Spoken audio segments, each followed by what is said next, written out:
வெளிநாட்டுக்காரர்கள் சொன்னா நம்ம கேட்க மாட்டோம். வெளிநாட்டுக்காரர்கள் சொன்னாதான் எவ்வளோ பெரிய விஷயம்லாம் அவங்க சொல்றாங்கப்பா அப்படின்னு. உலகம் உருண்டை அப்படின்னு கண்டுபிடிச்சாங்க சார். சுழன்றும் ஏற்பினது உலகம் நான் வள்ளுவன்.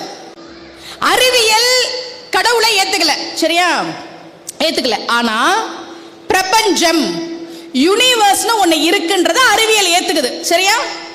அறிவியல் என்ன சொல்லுது?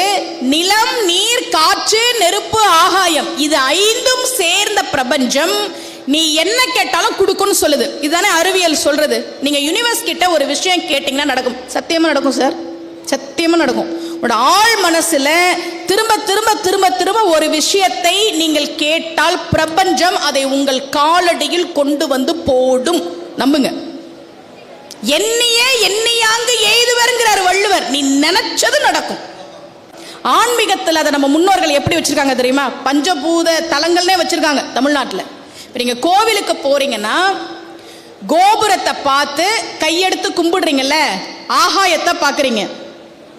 கோவிலுக்கு போய் அபிஷேகம் பண்றீங்கல்ல, நீர்கிட்ட உங்க வேண்டுதலை சொல்றீங்க. எப்ப கோபுரத்தை கையெடுத்து கும்பிடுறோமோ அப்பவே உங்க வேண்டுதல் ஆகாயத்துக்கிட்ட போயாச்சு. கோவில்ல போய் அபிஷேகம் பண்ணும்போது நீர்கிட்ட உங்களுடைய வேண்டுதலை சொல்றீங்க. இல்ல தீர்த்தத்துல நீராடுறீங்க, நீர்கிட்ட உங்க வேண்டுதலை சொல்றீங்க. தீபம் ஏத்துறீங்கல்ல, நெருப்பு கிட்ட உங்க வேண்டுதலை சொல்றீங்க. அர்ச்சனை பண்றீங்கல்ல, காத்து கிட்ட உங்க வேண்டுதல் போய் சேருது. விழுந்து கும்பிடுறீங்க, கோவில் பிரகாரத்தை சுத்தி வரீங்க, அங்க பிரச்சனை பண்றீங்கன்னா நிலத்துக்கிட்ட உங்க வேண்டுதல் போய் சேருது.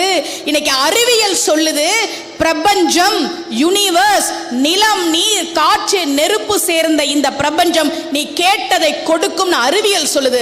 அதை தான் ஆன்மீகத்துல ஆகாயத்துக்கிட்ட உங்க வேண்டுதல் போகுது, நீர்கிட்ட உங்க வேண்டுதல் போகுது, நெருப்பு கிட்ட உங்க வேண்டுதல் போகுது, காற்று கிட்ட உங்க வேண்டுதல் போகுது, நிலத்துக்குள்ள உங்க வேண்டுதல் போகுது. நீ கேட்டது கோவிலுக்கு போனால் கிடைக்கும். அவ்வளவுதான் விஷயம்.